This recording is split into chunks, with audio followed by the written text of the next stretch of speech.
Hi, I'm Francie. And I'm Lydia, and we're Mill City Grows.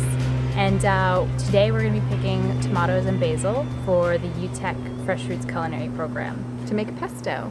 And so we'll deliver this all to the UTEC kitchen, and their young people in their job readiness training program are going to turn it into wonderful pesto that they wholesale to the Tufts University, and it's served in their dining halls. And we really love to showcase that it's all local produce that's in there, and the young people, they've come out to the farm and the community gardens, and they've helped vision these recipes. So they work really closely with Kodi, the chef there, and we have a great relationship with them. We have so much fun working with them.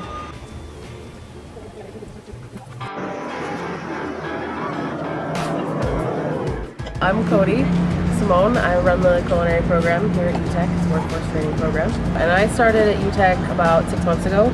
I actually just lucked into this partnership. It was already sort of growing when I arrived. And it's been Really fun. awesome. Yeah. Really, really fun. So we're making tomato pesto today.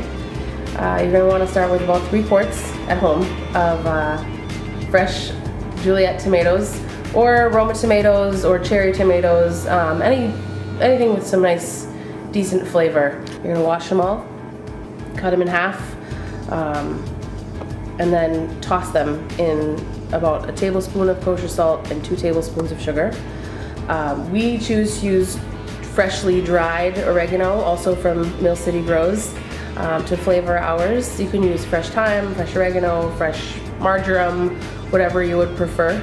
And that's about a tablespoon as well, whether it's dried or fresh. Chopped up nice, tossed in, and then we thinly slice some garlic and place it on each of the tomatoes before we put them in the oven. And they're gonna dry in the oven at 180 to 200 degrees. Whatever your oven will do. The lowest temperature you can set it at is best. The slower they dry, the sweeter they get. These ones were in the oven for about 6 hours.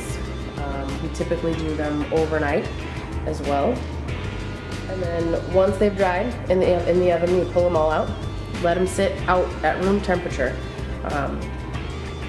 I try to avoid putting tomatoes in the refrigerator for any reason at any point in the process until they're completely done. Just messes with their flavor a little bit. They weren't meant to be refrigerated. But once they've come to room temperature, then you'll go ahead and put them in the bowl of your food processor and pulse them. Don't blend them because you want to keep them nice and chunky.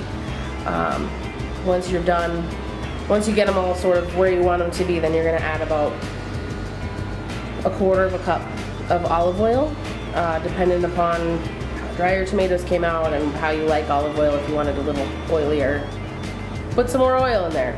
If not, just a little. But it shouldn't need any further seasoning because you've got the salt and the sugar on there. You've got the garlic and the oregano already in there. So once they're out of the oven and room temperature, blend them up, add some oil, you're good to go.